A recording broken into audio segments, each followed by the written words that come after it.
30 വർഷമായിട്ട് ഇത്രയും സംഘടിതമായിട്ട് നടക്കുകയാണ്. ഇപ്പോഴും ഇതിൻ്റെ പ്രസിഡൻ്റായിട്ടുള്ളത് CP ഉസ്മാൻ കോയ, നിങ്ങൾക്കൊക്കെ അറിയാം, വളരെ പ്രശസ്തനായിട്ടുള്ള കോച്ചാണ്. അദ്ദേഹം നിർഭാഗ്യവശാൽ മറ്റന്നാളത്തെ സംഗമത്തിൽ ഉണ്ടാവില്ല. അദ്ദേഹം ഇപ്പോൾ മകൻ്റെ കൂടെ ദുബായിലാണ്, ശാരീരികമായി ചെറിയ പ്രശ്നങ്ങൾ കൊണ്ട്. ഭാര്യ ഈയിടെയാണ് ദിവംഗതയായത്, അദ്ദേഹം വേണ്ടി. പിന്നെ വൈസ് പ്രസിഡൻ്റായിട്ടുള്ളത് സീനിയർ സെയ്ദ് മാധവൻ ആണ് ഈ കീഫയുടെ. പിന്നെ ജനറൽ സെക്രട്ടറി വിക്ടർ മഞ്ഞില. പിന്നെ 2 ജോയിൻറ്റ് സെക്രട്ടറിമാരാണുള്ളത്, ഇതിൽ പറഞ്ഞിട്ടുണ്ട്. ഒന്ന് ഹമീദും പിന്നെ ഒന്ന് റഷീദ് കസ്റ്റംസിലുള്ള. ട്രഷററായിട്ടുള്ളത് രാമചന്ദ്രൻ. ഇതാണ് ഭാരവാഹികൾ. പിന്നെ നമ്മൾ 10-15 മേലെയുള്ള എക്സിക്യൂട്ടീവ് കമ്മിറ്റിയുണ്ട്. വളരെ ചിട്ടയോടുകൂടി ഇപ്പം നമ്മൾ ഏറ്റവും ഊന്നൽ കൊടുക്കുന്നത് ഇത്തരത്തിലുള്ളൊരു കൂട്ടായ്മയ്ക്ക് അപ്പുറത്തായിട്ട് നമ്മൾ ഈ യുവ തലമുറക്ക് പരിശീലനം, കോച്ചിങ് പരിശീലനം കൊടുക്കുക എന്നുള്ളതാണ് യൂഫ വലിയൊരു ഇതായിട്ട് മുന്നോട്ട് വെച്ചിട്ടുള്ളത്. ഈ കഴിഞ്ഞ ഒരാഴ്ചക്ക് മുന്നേ കോഴിക്കോട് കിഡ്സിൻ്റെ ഒരു ടൂർണമെൻ്റ് അവിടെ 10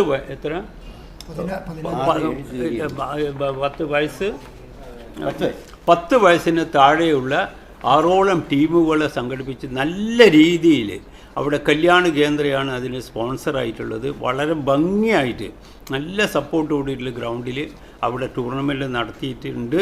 അതേപോലെ മറ്റു ജില്ലകളിലും സമീപ ഭാവിയിൽ ഈ പ്രാവശ്യത്തെ AGM-ൽ വലിയൊരു അജണ്ടയായിട്ട് അതിനെപ്പറ്റിയാണ് ചർച്ച കൊണ്ടുപോകാൻ വേണ്ടി ഉദ്ദേശിക്കുന്നത്. ഇതിലപ്പുറമായിട്ട് പല സ്ഥലത്തും വിക്ടറിൻ്റെയും മറ്റ് കോച്ചസായിട്ട് റെക്കഗ്നൈസ്ഡ് ആയിട്ടുള്ള ഒരുപാട് ആളുകളുണ്ട്. അവരൊക്കെ കോച്ചിങ്, ഷോർട്ട് ടേം കോച്ചിങ് പല സെൻറ്ററിലും ചെയ്തിട്ടുണ്ട്. ഇതൊക്കെയാണ് സേവനം. ഇന്ന് വന്ന് വ്യാഴാഴ്ച നാളത്തോടു കൂടിയിട്ട് വൈകിട്ട് ഇവിടെ എല്ലാ കളിക്കാരും ഈ പ്രാവശ്യമാണ് ഏറ്റവും കൂടുതൽ മുൻ കളിക്കാർ പങ്കെടുക്കുന്നത്. ഏകദേശം 86ഓളം ആളുകൾ പങ്കെടുക്കുന്നില്ല. അത് ഓൺലി മെമ്പേഴ്സാണ്, ഈ യൂഫയുടെ അംഗങ്ങളായിട്ടുള്ള ആളുകൾ.